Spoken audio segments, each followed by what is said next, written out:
Welcome to NFL Imperialism. You may have seen this concept floating around YouTube, but I wanted to put my own spin on it by going through every season in the Super Bowl era and hopefully improving upon it. We simply spin a wheel with all the teams' names on it, then spin an arrow to see what direction they will take from their place on the map. Landing on another team's territory will give us that game. For a more thorough breakdown of how imperialism works, be sure to check out the beginning of our initial video of the 1966 season. That is linked down in the description below. Beneath that is a link to the imperialism playlist consisting of all completed imperialism seasons to date. Otherwise, we are ready to start. And we're ready to start a brand new decade, in fact our final full decade, as we venture into the 2010 season. Just 5 seasons earlier we saw a first in NFL history, as we crowned the first ever Super Bowl champion from the 6th seed when the Pittsburgh Steelers pulled off that trick. Now in 2010, the Green Bay Packers became the second team to do so, and in doing so, they defeated those same Pittsburgh Steelers in Super Bowl 45. Green Bay took a big 21-3 lead, but Pittsburgh made them sweat it till the end. Both teams bring highly ranked teams into imperialism, as the champion Packers rank second and the runner-up Steelers rank third. They're both looking up at the New England Patriots, who despite going one and done in the playoffs at home against the Jets, performed well enough in the regular season to the point that they could not be caught. 3 NFC West teams sit in the bottom 5, including the division champions Seahawks. Who will win 2010 imperialism? Let's get on the field and find out. Our first spin of the wheel this season will give us the Houston Texans, and just as the Oilers used to always do before them, they're headed to Dallas to face the Cowboys. Because they have a similar color scheme and they're far away enough on the map, the Houston Texans will be in the uniforms of the New York Giants. Dallas trails 14-7 late in the first half from the 5-yard line. Marion Barber takes the pitch. He will lose the ball. Glover Quinn forces it free, stopping the Dallas threat. Now in the second half, this touchdown pass from Matt Schaub goes into the hands of Kevin Walter. That gives Houston a 21-7 lead. They maintained a 1 or 2 touchdown lead the rest of the way. They go into Dallas and win this game 42-28. Seeing the Texans win a game in imperialism isn't the rare sight it used to be. They take over the Cowboys' territory and they hold sole dominion over the state of Texas. The wheel's going to keep us down south, more like southeast. This is going to hit the Atlanta Falcons. They're going to head themselves to the southeast into the territory of the Jacksonville Jaguars. Atlanta scored quickly, got the ball back quickly, and they have it at the Jacksonville 35. Michael Turner goes up the middle, and the Jaguars defense maybe doesn't realize he has the football. He runs it all the way in for the touchdown. We're still in the first quarter. The Falcons lead this game 14-0. Jacksonville had very little in response to all of this. The Falcons win an easy one, 31-3. 2 for 2 for invading forces this season. The Falcons will take over the Jaguars' territory, knocking them out of the game. The wheel's going to keep us right in Florida. It lands on the Buccaneers. They're going to head north, slightly northwest. That's going to be enough to catch the corner of the Falcons' territory. Atlanta's taking the field once again, but this time at home. Atlanta's in the red zone, nursing a 1-touchdown lead. The Bucs bring the pressure. Matt Ryan gets it off into coverage. It makes no difference. Roddy White is there to make the catch. That will extend Atlanta's lead to 21-7. The Bucs will score very late and miss a 2-point conversion to give us our final score of 21-13. Not only did the Falcons play in last season's Imperialism title game, but they're a top 5 team this season. They take over the Tampa Bay Buccaneers territory, and let there be no doubt, they are a threat moving forward. We're going to remain in the South, but go all the way to the other coast. The Chargers are selected on the wheel. They are sent toward the territory of the Arizona Cardinals. The Chargers have had lots of chances in this game, but only lead 13-3 in the third. This handoff goes to Ryan Matthews, gets around the end, and gets it into the end zone. San Diego's first touchdown since the first quarter. That'll put them up now 20-3. The teams find time to exchange touchdowns before the end of the game. The Chargers win this one 27-10. In the Super Bowl 2 seasons earlier, the Cardinals have fallen apart in short order. The Chargers take over their territory, expanding their land and moving on in the game.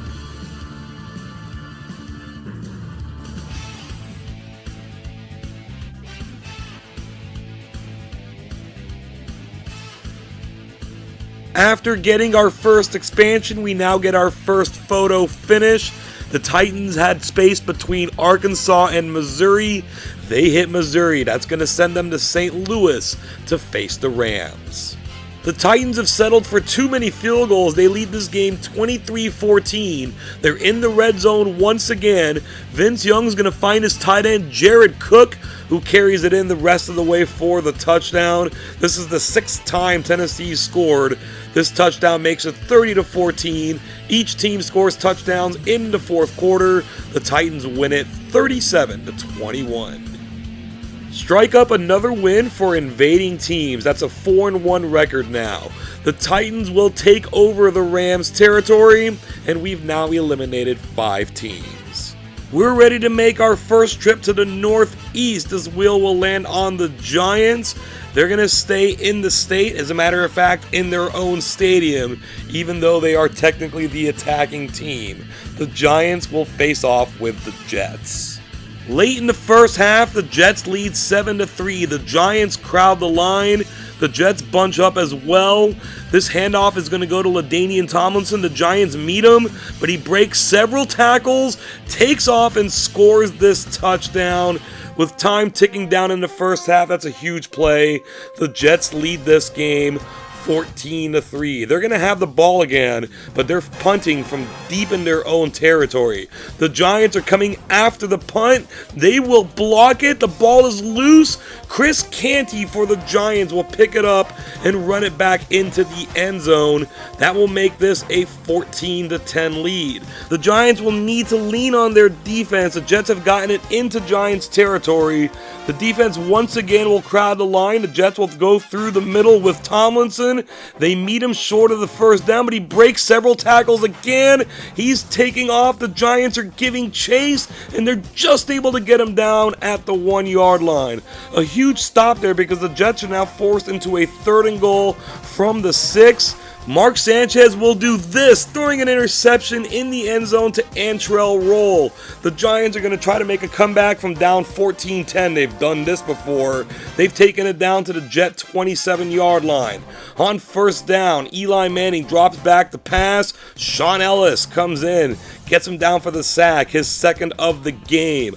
On 2nd down, here comes Ellis again. Huge plays back to back, forcing the Giants into a 3rd and long. Here they come again, and once again, it's Sean Ellis. 3 plays, 3 sacks. It's 4th and very long, and wouldn't you know it, here comes Sean Ellis to close it out. 4 sacks on 4 straight plays. Maybe the craziest ending we've ever seen in any game, real life or imperialism. The Jets will win 14-10. With 41 seconds left in this game, Sean Ellis had a single sack. By the end of it, he had 5. What an emphatic way to win this game. The Jets will take over the Giants' territory. They own the state of New Jersey. With this defense, they're a threat to beat anyone. We've got no time for expansion. The wheel will land on the Colts, and the arrow will send them west to face the Chicago Bears. This has become quite the common matchup, and the Bears have proven a problem for the Colts, even when they haven't been that good. They're bringing a good team into this game. Let's see how it goes. The Colts are backed up, already trailing 10-0. Under immense pressure, Peyton Manning gets this pass off, but Charles Tillman comes in with the peanut punch forcing the fumble. It's picked up by Israel Adonijah. He runs it back in for the touchdown. The Bears go ahead 17-0. This game was just not close. The Bears trounced the Colts 41-7. After debuting for the Colts as a rookie in 1998, 2010 was Peyton Manning's last season in a Colts uniform. He was on the team in 2011 but did not play.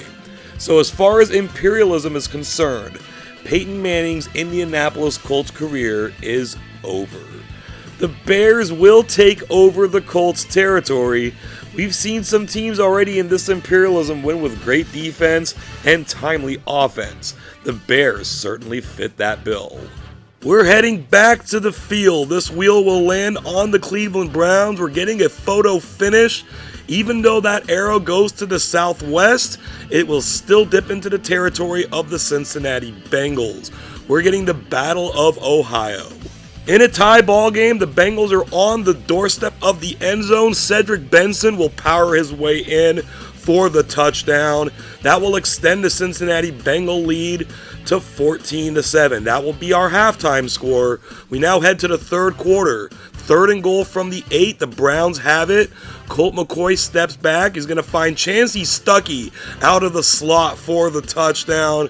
And the Browns are hanging in there against their in-state rivals. They've tied this up at 14. Now in the fourth quarter, the Bengals have it in their own territory. Carson Palmer faces the pressure, and he gets taken down. Matt Roth will force the fumble, and the Browns recover. They've now moved it to the 3-yard line. It's 3rd and goal, 3:19 left. This is going to be a reverse to Muhammad Massaquoi. He seems to have the edge, but he dives just short of the goal line. And with under 3 minutes to go, the Browns are going to go for it on 4th and inches at the goal line. The handoff to Peyton Hillis is destroyed in the backfield. The Bengals take over. They're now on the march. They've moved it up to their own 43-yard line. Carson Palmer will find tight end Jermaine Gresham, picks up a nice gain, but he will also fumble. Sheldon Brown forces it. The Browns are going to have it. This is their chance, but they've only been able to move it to the 42. It's 4th down again. Colt McCoy is going to run it himself. He's got the first down, and he has field goal range, but that time has ticked away. And this game between two bad teams playing badly goes to overtime, tied up at 14 apiece. Cleveland gets it first. Joshua Cribbs gave them a good kick return. Colt McCoy out of the shotgun, fires it downfield. He finds Leon Hall, who happens to be a Bengals corner. That's an interception. The Bengals take over. They've moved it to the Cleveland 46-yard line. This reverse to Andre Caldwell, in for the injured Chad Johnson, has plenty of space, spins away from a tackle, gets it to the 25-yard line. The Bengals take time to center the ball and bring out Mike Nugent for a 37-yard field goal. The kick is up, it's shaky, but it's good, and the Bengals at home survive in overtime over the Browns, 17-14. It was quite the battle between these two teams, but in the end, the Bengals held the fort. They will take over the Browns' territory, and they now have complete control over the state of Ohio.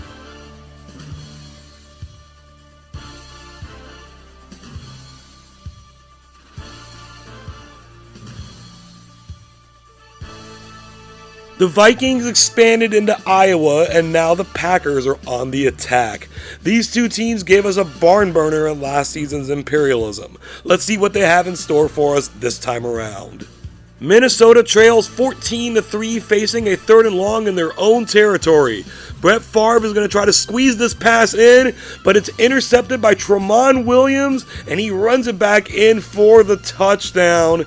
Green Bay gets out to a substantial 21-3 lead. From this point in the game, they also led by 21-3, giving us our final score of Green Bay 42, Minnesota 6. This one was a barn burner too, but only in one direction. The Packers will take over the Vikings' territory, and the 2010 Super Bowl champions are on the march.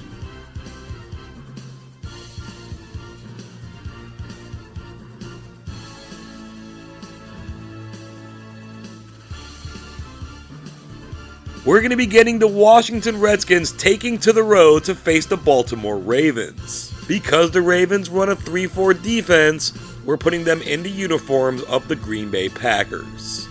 It's been a slugfest. Baltimore leads 6-3. This direct snap goes to Ray Rice. He gets through the middle of the defense, avoiding tacklers. The Redskins give chase. He will spin away from one tackler and spin away from another one. We have our first touchdown of the game, and it comes from the Ravens from behind midfield. They get up 13-3. They find their way into the end zone one more time and get a dominant defensive victory here, 20-3. It took Baltimore some time to find their footing, but once they did, this was an easy game for them. They will take over the Redskins' territory. It's a very small land grab, but they get an elimination, and we now have 10 teams eliminated.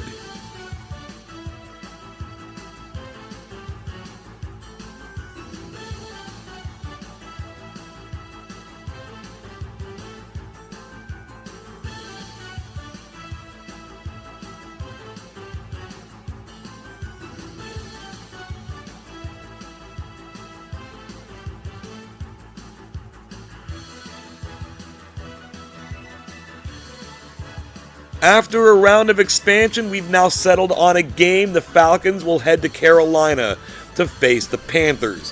Through 10 games, Atlanta is the only team to win twice. They'll now be looking for victory number 3. The Falcons have started each game of this Imperialism hot, and they're looking to do it again. In the first quarter, Matt Ryan chucks this deep to Michael Jenkins. He runs under the ball in the end zone for the touchdown. That gets them out to a 7-0 lead. They end the first quarter with a 14-0 lead. They end the game with a dominant 49-0 shutout victory. While it can be said that Atlanta hasn't exactly faced stellar competition to this point, they're proving to be the real deal. They will take over the territory of the Carolina Panthers, and their climb up the Atlantic coast continues. We're looking to thin the field down to 20 teams. This next game will do it. The Cincinnati Bengals head to the Northwest to take on the Detroit Lions. We're tied at 10 late in the game. The Lions are at the Bengal 3. Javid Best takes the handoff up the middle to score the touchdown with 56 seconds remaining. That will put Detroit in the lead at 17-10.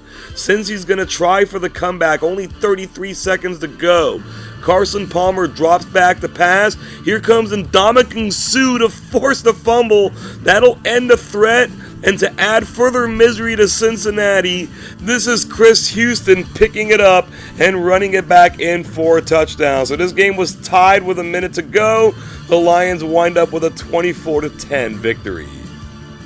The Lions had two dominant forces in this game. We saw a little of what Ndamukong Suh can do. Calvin Johnson did most of the damage on the offense.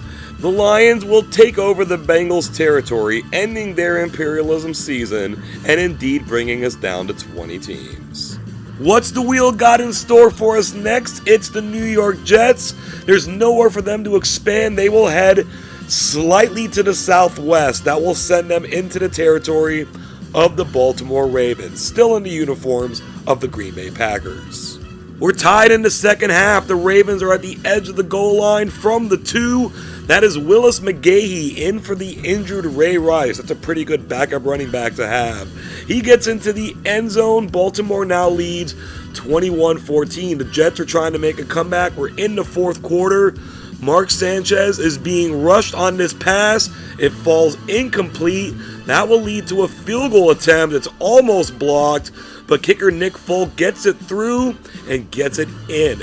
It's now 21-17. Baltimore has the ball now, trying to punish the Jets for that field goal.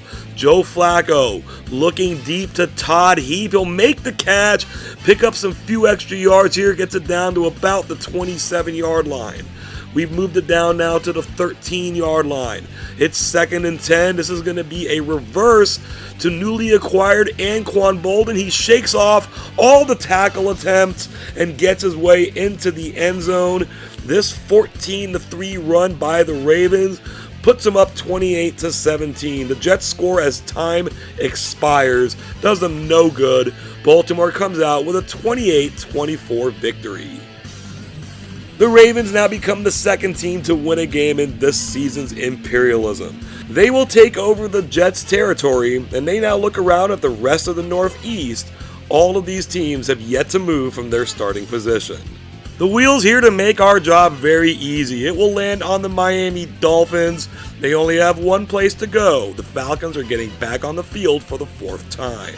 Atlanta's in a bit of a dogfight, only winning by 3 with precious little time left in the third quarter. They're going to run Michael Turner up the middle on 3rd and long, and that's going to work out beautifully.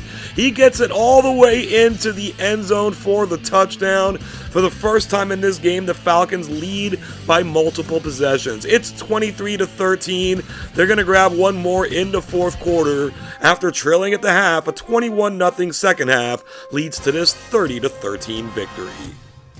So the Falcons didn't get off to a hot start in this game and probably didn't earn a lot of style points, but they got the win. They will take over the Dolphins' territory, and they have systematically taken over the entire state of Florida.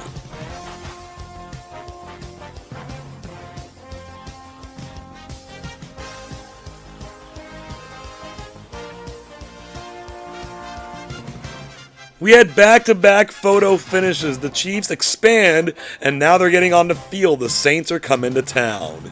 It's been a low-scoring field goal fest as we enter the third quarter. Matt Castle for the Chiefs lifts a perfect pass to Dwayne Bowe in the end zone. First touchdown of this game. Kansas City goes up by a score of 10-6. We're now in the fourth quarter. The Saints are on the march. They've taken it down to the KC 34-yard line. Drew Brees is trying to force in a pass, but Brandon Flowers swoops in to make the interception for the Chiefs, giving them the ball back. They burn some clock. The Saints have it back now. They're facing a 3rd and 10 on the KC 35-yard line. They're going to run the ball to Chris Ivory. They hold him up, but he keeps fighting and he breaks away, and he's able to get the first down. The clock continues to run on the Saints, 1:08 to go. 3rd and 4, they're going to try Ivory once again, and he is close, but they're giving him the first. The Saints now face 3rd down again, 3rd and 9, not quite 3rd and goal. Drew Brees looks for Devery Henderson. It's incomplete. So with 23 seconds left, 4th down. This is the game. Brees rushes the pass to Henderson. It's incomplete. And that's going to do it. Kansas City wins 10-6. The Saints are our reigning Imperialism champions, but they did very little to defend that crown this season. The Chiefs will take over the Saints' territory, and they certainly have one unique landmass. This is going to be a close call on the wheel. It's just going to squeak by the Seahawks and hit the Lions. They're being sent into the territory of the reigning AFC champion Pittsburgh Steelers. The Steelers' defense is taking care of business here, nursing a 10-0 lead in the fourth quarter. This is Charlie Batch off the bench finding Emmanuel Sanders for the touchdown. Batch's first play of the game as Ben Roethlisberger got hurt on the previous play. It's 17-0 here. The final score is going to be Pittsburgh over Detroit, 20-3. The Lions did well to win a game this season, but going to Pittsburgh was always going to be a tough ask. The Steelers will take over the Lions' territory, and we've now cut the field in half from 32 to 16 teams. We're going to be getting another photo finish. This wheel lands on the Chiefs. This arrow goes north, but it dips slightly to the west, and unfortunately for the Chiefs, that's going to send them to Green Bay to face the Packers. Maybe not so, unfortunately. The Chiefs lead by 10 in the fourth quarter. Jamal Charles takes a direct snap, runs in and out of the Packer defense. He leaps and gets in to the end zone as he's taken down. And the Chiefs have stormed out to a 34-17 lead. The Packers kick a field goal and now will line up for an onside kick. They converge on it very quickly and they get it. So there's still some light, but they've taken a lot of time. 53 seconds left on the clock. This is going to be a reverse to Greg Jennings. He's going to get around the left end and he's going to score. So with 34 seconds left, the lead is cut down to 34-26. That's where it stays after Green Bay misses a 2-point conversion. They're going to have to try another onside kick. They're getting on it again, but Thomas Jones recovers for the Chiefs, and we have a massive upset. Kansas City goes into Green Bay and wins it 34-26. Now, the Chiefs were the AFC West champion and a playoff team in 2010, but there may have been a little voodoo behind that 10-6 record. That said, they knew how to win games, and they win this one. They will take over the territory of the Green Bay Packers, and the reigning Super Bowl champions are done.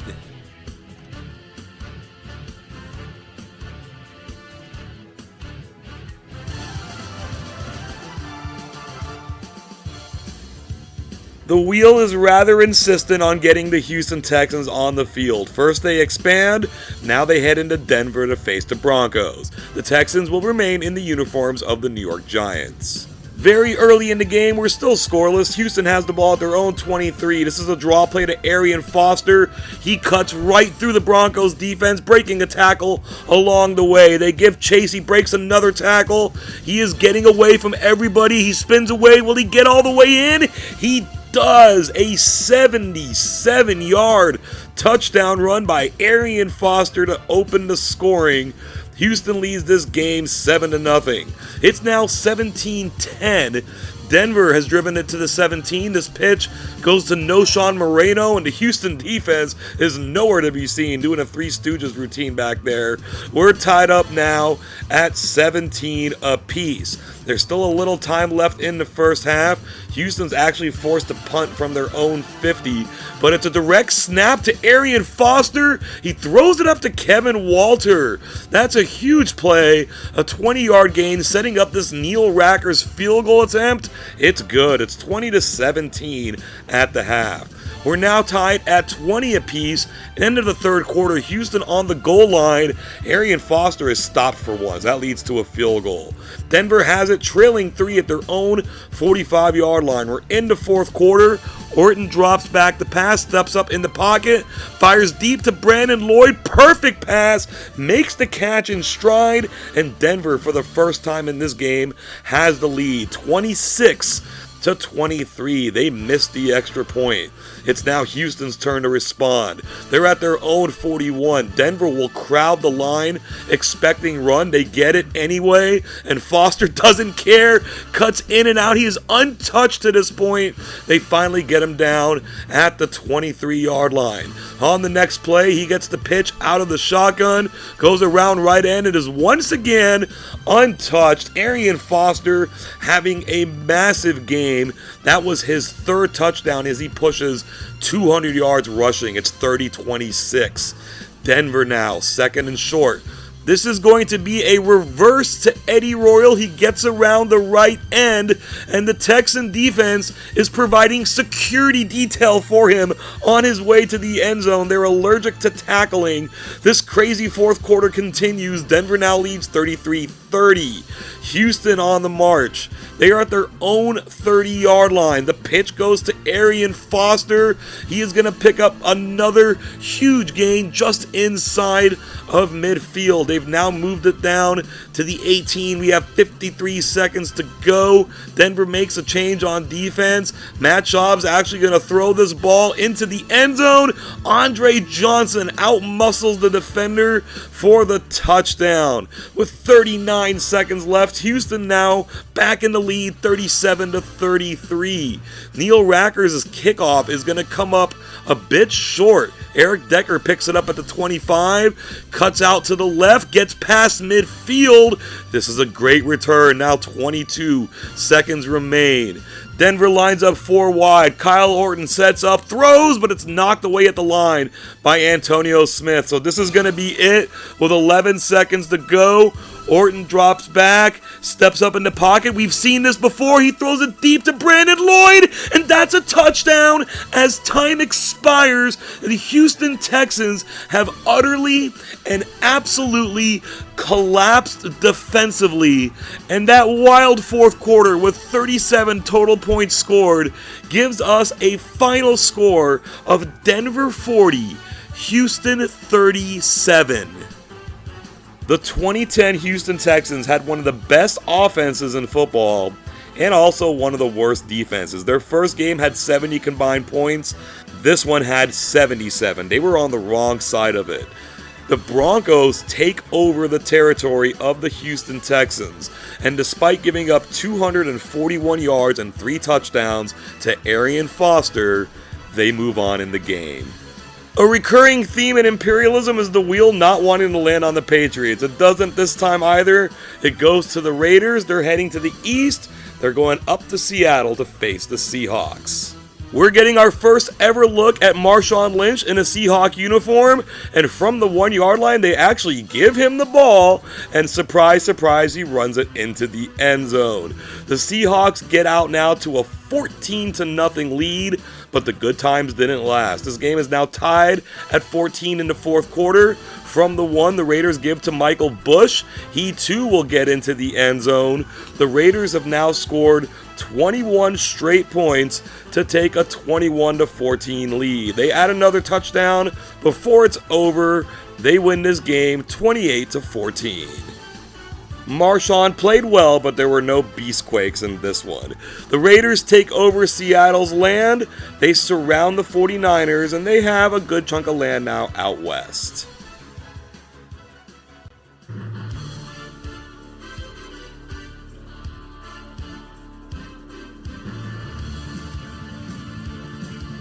The wheel-arrow combo gives us a matchup of the Broncos at the Chiefs. Both of these teams have thrilled to this point. Kansas City with the upset of the Packers in Green Bay, and Denver with that epic shootout win over Houston.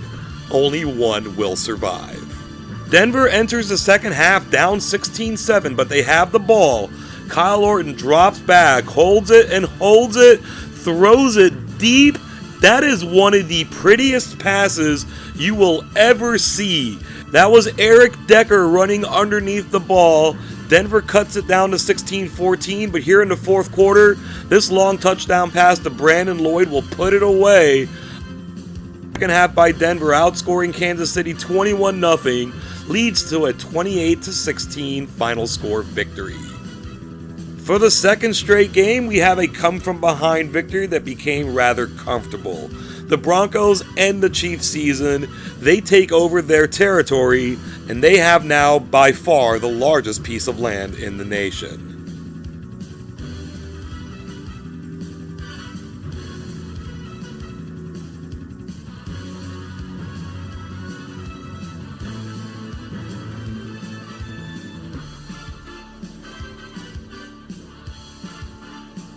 The Ravens were looking to expand into Virginia, but the Falcons beat them to it. That means Baltimore is going to be heading to Atlanta. This is a top 5 matchup. As we near the end of the first half, Atlanta leads 13-10. Matt Ryan out of the shotgun is going to fire this pass deep to Roddy White. The defender leaps for it, but to no avail. That is a touchdown for Atlanta, extending their lead to 20-10. They put on the clamps in the second half. Baltimore is facing a 4th and 22 under the 2-minute warning. Joe Flacco gets off a quick pass to Todd Heap, well short of the first down. We have a scoreless second half. Atlanta wins this game 20-10. And that scoreless second half suits Atlanta just fine. They will take over the Ravens' territory. They lead the way in this Imperialism with 5 victories. We're down to 11 teams remaining. It's time to get some new blood on the field. The wheel will land on the Eagles, and they will head northeast to face the Bills, so we're getting double new blood. Philly leads 17-6 in the third quarter out of the shotgun. Michael Vick is going to throw the deep slant to Jeremy Maclin, makes the catch in stride, and strides into the end zone for the touchdown as the third quarter expires. That makes this a 24-6 game. It really got away from Buffalo in the fourth quarter. Philly wins this one 38-12. This is a dangerous Philly team with a lot of talent that could prove useful in a video game more so than real life. That said, the Eagles will take over the Bills' territory. We're now down to 10 teams. 8 of them have played and won a game. The other 2 have yet to move from their opening position, the 49ers and the always sun-kissed New England Patriots. We're due for a rare sight here. The Broncos are chosen on the wheel. The arrow gives us a photo finish, but all this tells us is that they will bypass the Tennessee Titans. We now need a double photo finish. As we enlarge the arrow, we see that it will also bypass the territory of the Bears. So the Broncos now have to go to Pittsburgh to play the Steelers. Pittsburgh kicking lots of field goals, leading 16-0 in the first half. This draw play goes to Rashard Mendenhall. He's met by several Bronco defenders, but none of them can get him down, and he gets into the end zone for the touchdown. With 30 seconds remaining in the half, the Steelers leap out to a 23-0 lead. This game was never close. Denver never really had a chance. Pittsburgh wins it 37-6. The Broncos went 4-12 in 2010 and secured the second pick in the draft. They did win twice in Imperialism, but going to Pittsburgh was never going to happen. The Steelers will take over their territory, and they have a unique landmass, half of Pennsylvania, stretching around the Great Lakes all the way through Texas and New Mexico. We're getting another easy spin. For the first time, the wheel's going to land on the 49ers. They're completely surrounded by the Raiders. They're heading across the bay to Oakland. Late in the first quarter, the Raiders lead 7-0. Quarterback Jason Campbell looks for Lewis Murphy.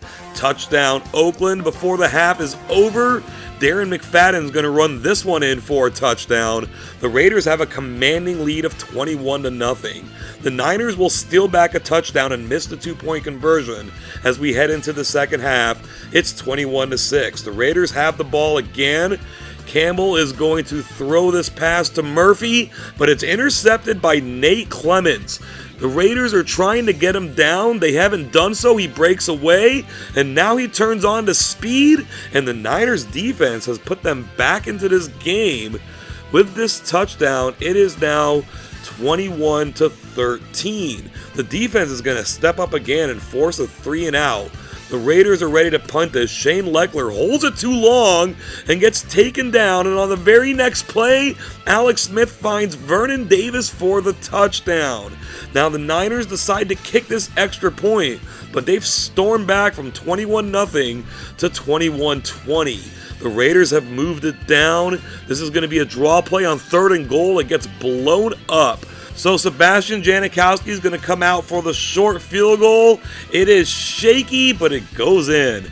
Oakland extends their lead to 24-20. The Niners have it at their own 35-yard line. Under 3 minutes to go. Smith's going to look for Mr. Reliable. Vernon Davis makes a leaping catch and takes it down to the 30-yard line. The 49ers grind it down. They're at the 9-yard line. It's 2nd down.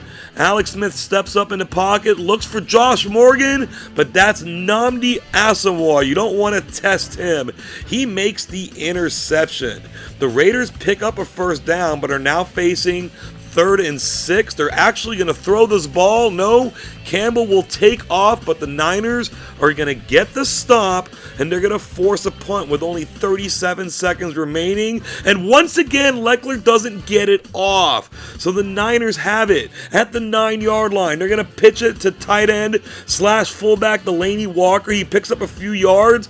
He won't go down, though. The clock is ticking away. He finally goes down, but so too does the clock. And the Niners blow a golden opportunity to steal this game. Oakland comes out with the 24-20 victory.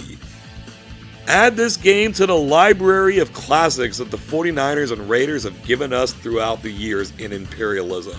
The Raiders will take over the 49ers territory, and as it stands right now, every team on this map has played a game. except for the Patriots. It's not enough for them to have the #1 ranking. They just don't want to play until it's near the end.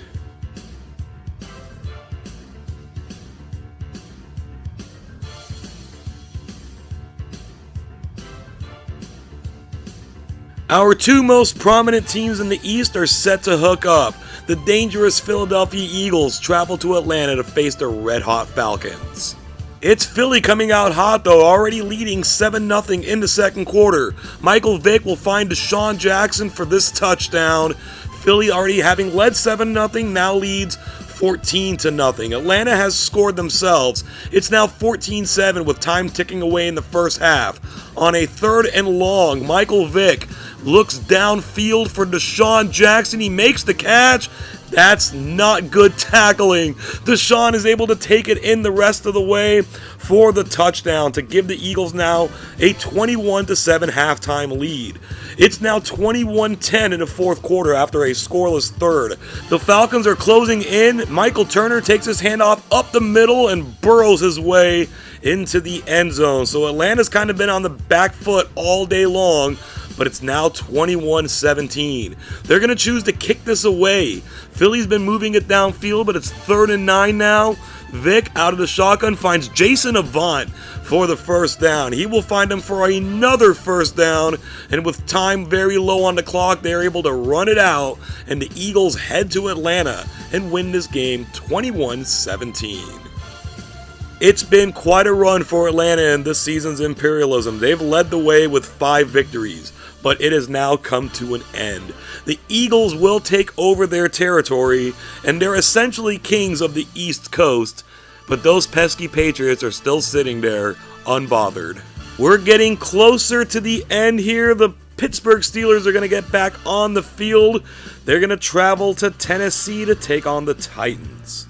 Tennessee's been running the ball at will in this game. They lead 7-0 in the second quarter.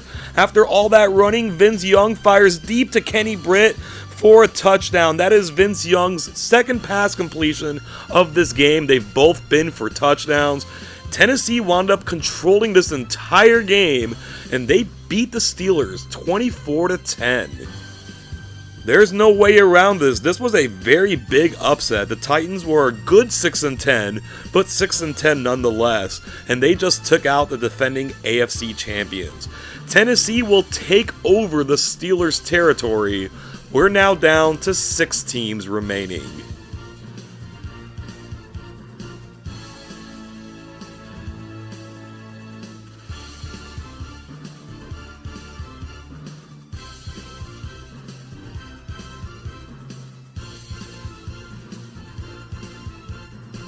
Welcome to the game, New England. The Patriots are the last of our top 5 teams remaining. They've now got to travel to Philadelphia to play the Eagles, who have already eliminated another top 5 team. Scoreless in the first quarter, the Patriots are set up inside their own 20-yard line. Tom Brady has time in the pocket, fires deep to Wes Welker, but that's intercepted by the Eagles' Dimitri Patterson. He slips away from some would-be tacklers, getting a nice return on this. The Patriots finally get him down at the 22-yard line. Huge takeaway for the Eagles there. That will lead to this pitch to LaShawn McCoy around left end. He scoots his way into the end zone. So the Eagles kind of were stagnant on offense before all this. The good field position gets them up by a score of 7-0. We're still in the first quarter. The Patriots now 3rd and 2 from their own 28. Brady tries to step up in the pocket, fires it, and it's picked off once again. And once again, it's Dimitri Patterson. He is Brady kryptonite, it would appear. That leads to this deep touchdown pass to Deshaun Jackson. So the Eagles pick off Tom Brady twice in the first quarter, turn those into touchdowns. They lead 14-0. That's the score now in the third quarter. The Pats are finally moving it. Brady tries to step up again, fires across the middle. Brandon Tate makes the catch, picks up some nice yardage down to the 8-yard line. The Patriots have a chance to get on the scoreboard. This is going to be a reverse to Wes Welker. Finds the corner and gets in for the touchdown, so the Patriots should not be counted out of this game. They've cut the lead down to 14-7. Can the Eagles sustain a drive? They're back at their own 27-yard line. This direct snap goes to Eldra Buckley, in for the injured LaShawn McCoy, making some nice moves, getting it out past midfield, taken down at the 45-yard line. A few plays later, Michael Vick will take the snap, roll out, and find the end zone himself.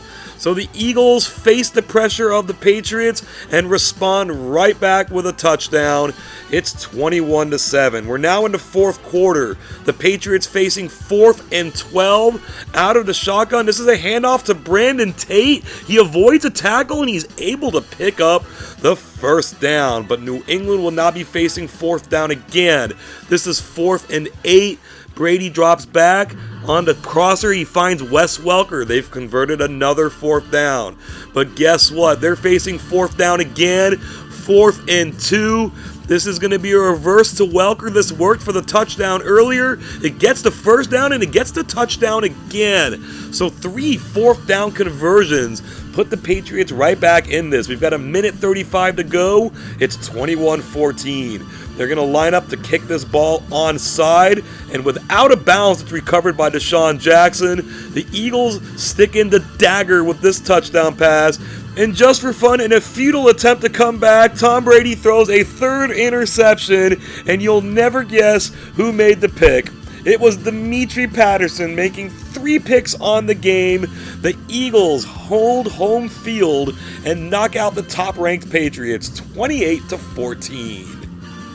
And there we have it. 5 teams remain, and none of them are from the top 5. The Eagles will take over the Patriots' territory. It's a bit of an upset, even though they were at home. Take a look here. One of these 5 teams is going to be our 2010 Imperialism champion. We're 4 games away from crowning a champion.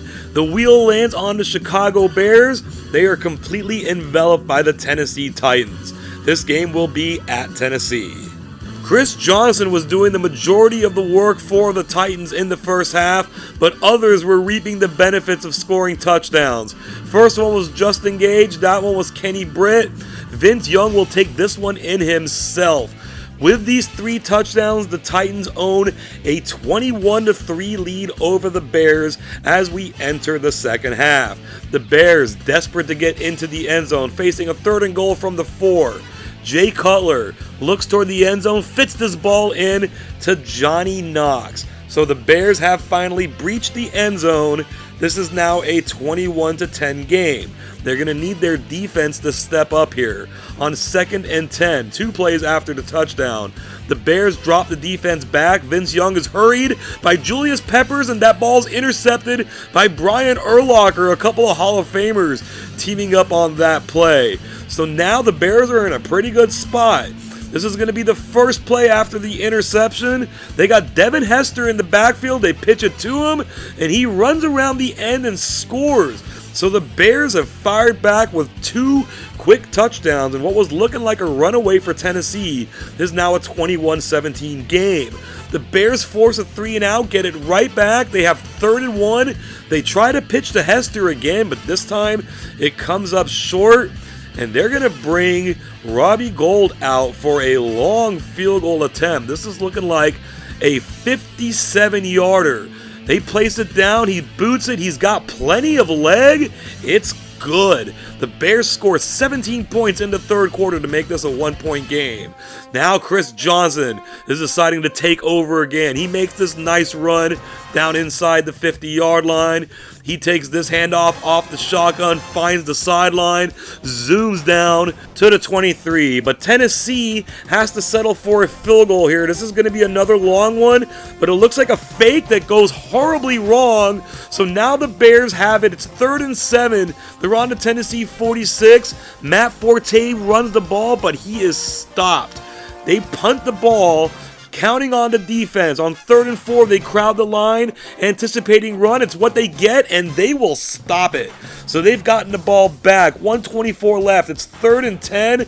Cutler drops back and is sacked by Dave Ball. So this is going to be it. At 4th and 18, they need the 43-yard line, and they pitch it to Matt Forte. He has the corner. He's running, and he fumbles the football. He was short anyway, but he gets his own recovery and is still short. Maybe some questionable play calling there in the end, but the Titans will take it. They hold on to win this game 21-20. The Titans have officially run their swath across the middle of the country. They will take over the Chicago Bears territory. We've seen other teams with losing records threaten to win Imperialism. But this is 2 straight games where the Titans have taken down some excellent competition in the Steelers and the Bears, both division champions, and of course the Steelers were in the Super Bowl.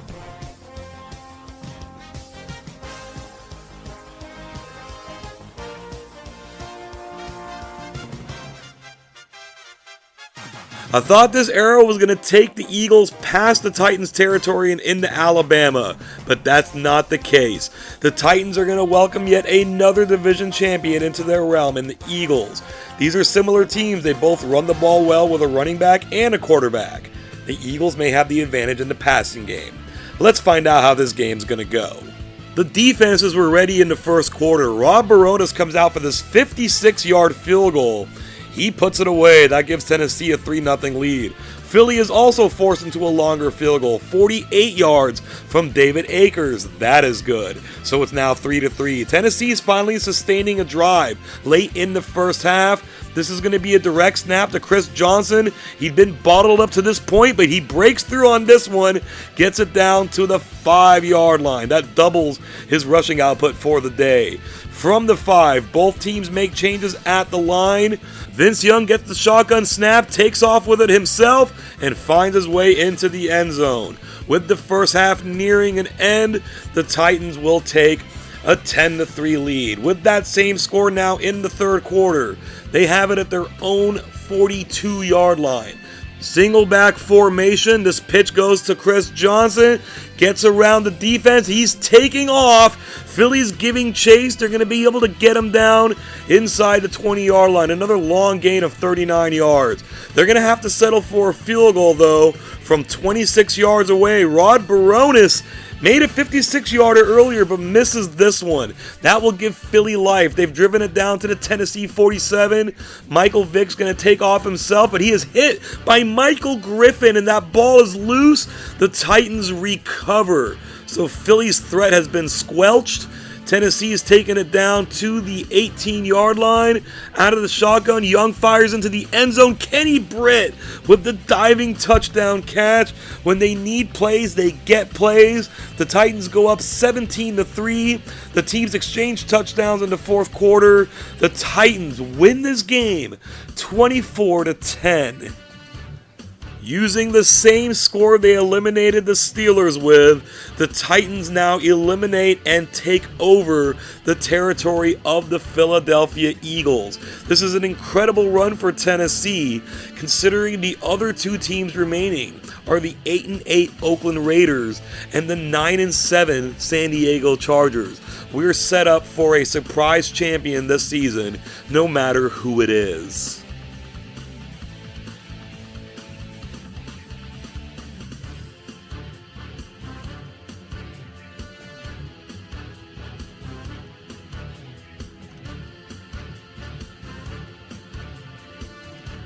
We're finally going to settle things out west. The Chargers are going to head to Oakland to play the Raiders. That means on their 45th time of trying, the Houston Oilers / Tennessee Titans franchise will be making their first appearance in the Imperialism title game. They'll be playing the winner of our next game. It's time to get it on. Oakland will be looking to strike first. They're at the Charger 30-yard line. Jason Campbell drops back, throws it out to Michael Bush. He catches it, runs it down, spins away, and will score the touchdown. Bush shows off his receiving chops and giving the Raiders a 7-0 lead. The Chargers fight right back. They've driven it down to the 12-yard line. Phillip Rivers under center looks downfield for Malcolm Floyd. He makes the catch, turns around, scores the touchdown. In the first quarter, we're tied up at 7 apiece. The Chargers defense steps up and forces a 3-and-out. The Raiders have been having problems with their punting game, and those problems will continue. That punt was blocked, picked up by the Chargers, run down to the 8-yard line. It's now 3rd and goal from the 2. This pitch is going to go to bowling ball / fullback Mike Tolbert. He gets it into the end zone. The Chargers take control now. They lead 14-7. They're going to try to lean on their defense once again. Oakland's moved it up to their own 39-yard line. Jason Campbell is going to look for Jacoby Ford, and Eric Weddle jumps in front and makes the interception, giving the ball back to the Chargers. We're now in the second quarter. They've moved it to the 11-yard line of the Raiders. Rivers throws to Tolbert, finds him on the hip basically. That is a touchdown. The Chargers have scored 21 straight points. The Raiders pull back a field goal before the half. We're now in the third quarter. It's 21-10. They need to make some noise. Campbell will throw it up to Lewis Murphy. He goes up and makes the catch. That keeps this drive alive. They've grinded it down to the 3-yard line. The handoff's going to go to Darren McFadden following the lead block, leaping into the end zone. The Chargers score 21 straight. The Raiders respond with 9 in a row for the time being. At 21-16, they're going to go for 2. The Chargers make a change on the line. This handoff up the middle is going to go to Michael Bush. He's fighting and fighting and fighting, but he will go down. So it remains 21-16. Darren Sproles gives the Chargers a great kick return. Here on 3rd down, Phillip Rivers throws it out to Patrick Creighton, who's in for the injured Malcolm Floyd. With a second remaining in the third quarter, the Chargers reestablish a double-digit lead at 28-16. Here come the Raiders, though, starting back at their own 25-yard line. This pass will go to Michael Bush, and he's become a superstar receiver. Gets it down to the 46-yard line. A few plays later, he's going to make his second touchdown catch of the game, and he does it in coverage. The extra point will be good. It's 28-23. Will they onside kick, or will they kick it away? 3:22 left, they kick it away. Darren Sproles has had an amazing game on kick returns today. Gets it at the 7, dodging tacklers, cutting back inside, but they grab a hold of him. 29-yard return's got to feel like a win for the Raiders. The Chargers have fallen to 3rd and 13. This is an out route to Mike Tolbert. Terrible decision there. That'll give the Raiders a chance now. 1:52 left in the game. Campbell throws the Ford, perfectly placed ball. Ford will get it down to the 39-yard line. 1:36 on the clock. We're now down to 1:04 on the clock. Campbell drops back. Who's he looking for here? He goes to Lewis Murphy on a delayed slant. Gets it inside the 10-yard line. The Raiders are going to have 4 cracks at this, down by 5 points. They'll be throwing it on 1st down. Campbell looks for Ford. Between the defenders, he makes the catch for the touchdown. The comeback is complete. The Raiders go up 30-28, and in this thriller, they will hold that final score victory of 30-28. And with that win, we have maybe the most improbable matchup in the Imperialism title game that we've ever had, especially considering that these teams didn't backdoor their way in. The Raiders have won 3 times, the Titans have won 4 times. The 8-8 Raiders will take on the 6-10 Titans. We're guaranteed a non-winning record champion, but the Titans have the chance to be the first team with a losing record to win it all. We've got to spin this wheel to find out who's attacking, and then we've got an incredible game coming up. This spin will land on the Titans, so they'll be headed to Oakland for this championship game. Tennessee has taken out 3 division champions so far this season, but those games were all at home. The Raiders have a thing for seasons ending in 0, having won Imperialism in 1990 and in 2000. They've also made 2 14-point comebacks this season and withstood a 21-point comeback. So anything is possible with them. Let's get these 2 teams on the field to battle it out for the 2010 Imperialism Championship. The Titans start off with the ball. This is going to be their first play of the game. Vince Young's going to drop back to pass. Rolando McClain comes in and knocks the ball loose. The Raiders recover it, run it back to the 4-yard line. What a way to start this game. They set up shop now on the very next play. Jason Campbell will find Jacoby Ford, and just like that, Oakland has jumped out to a 7-0 lead. Tennessee hasn't had to face this kind of adversity yet. Let's see how they respond. They've moved it to their own 48-yard line. Vince Young takes off running. Michael Huff hits him and he's lost the ball again. It is loose and bouncing around. Nobody has landed on it. Finally, the Raiders do recover. 2 possessions, 2 turnovers for the Titans. The Raiders are now at the 31-yard line. The Titans bring the rush. The pass gets off to Louis Murphy. Makes the catch and gets down at the 4-yard line. The Raiders like that spot. They've moved it to the 1. The Titans crowd the line. The Raiders are going to pass. Well, Campbell will step up and flick it to Jacoby Ford. His second touchdown of the first quarter. And the Raiders have now gone up 14-0. No takeaway this time, but a quick 3 and out. They have it at their own 45. We're still in the first. Campbell will fire to the forgotten man of this offense, tight end Zach Miller. He is off and running, passes the 10-yard line. He goes down at the 4-yard line. Unbelievable. We now switch sides in the second quarter. The pitch goes out to Michael Bush. He beats the defender and scores the touchdown. The Titans have fallen apart to begin this game. The Raiders lead 21-0. Tennessee tried to fight back. Every time they did, Oakland had an answer. The final score of this game, the Raiders win 38-19.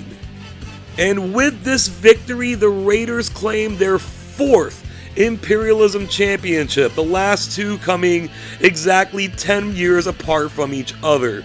They did it by forcing 5 turnovers in this game. Kenny Britt added a fumble. Vince Young added 2 more interceptions. The Raiders own the United States of America. When the Packers made their run to Super Bowl 45 as the number 6 seed, it was seen as a surprise by many, but in reality, they were a top-notch team that was unlucky to go 10-6 and make the playoffs as the bottom seed. No, the surprise came in Imperialism, with these 2 teams, the Oakland Raiders and the Tennessee Titans, making their respective runs to the championship game. In the end, it was the Raiders taking down the crown, joining the 1989 Bengals and the 2006 Panthers as 8-8 teams to win the title. This is the roster they did it with. A cursory look at the offense here doesn't provide for much in the way of superstardom, but these players all did their part. Everyone got involved in the offense, with Michael Bush standing out as a massive overachiever. Again, no superstars on the O-line either, but through 4 games, there were very few, if any, problems with opening holes in the run game and protecting Jason Campbell at quarterback. The defense contained a good mix of veteran leadership and youthful vigor, best exemplified by defensive lineman Richard Seymour and linebacker Rolando McClain, respectively. The 2 main standouts, though, were in the secondary. Nnamdi Asomugha lived up to his billing as a shutdown corner, and Michael Huff, who forced 2 massive turnovers in the championship game. The first half of games saw several blowouts and other closer yet still decisive games. One interesting note is that Carolina dished out last season's largest margin of victory, while taking the largest margin of deficit this season. The second half of games offered more, with upsets everywhere to be found and some thrilling contests. None more so than that Raiders and Chargers game and that insane shootout between the Texans and the Broncos. It ended with a bit of a thud though, with the Raiders taking the Titans to the woodshed in the championship game. Oakland leads the season standings with their 4-0 record, with the Titans sitting in 3rd with 4 victories of their own. It's the team between them, the Falcons, that looked like the team to beat very early on by notching 5 victories before finally going down. In all, 15 teams notched a victory this season. but none of those teams can be found in the top 4 of the overall standings, with no changes being made there. The Steelers hit the 60 win total, which makes things even worse for them, as they've only won Imperialism 1 time. In contrast, the Raiders, with their 4 titles, have only now acquired a 500 record. Thank you so much for joining us today and for watching all the way through the end of the video. Be sure to like it, share it, and subscribe to the channel if you haven't done so already. One last look at the Oakland Raiders and their conquering of the United States of America. They joined the 49ers and Redskins with 4 Imperialism championships, just 1 behind the Vikings. Is there any chance they can repeat in 2011 and grab title number 5? Truly, anything can happen in Imperialism. Join us next time to see how it all goes down. Thank you once again, and until next time, I hope you have an awesome day.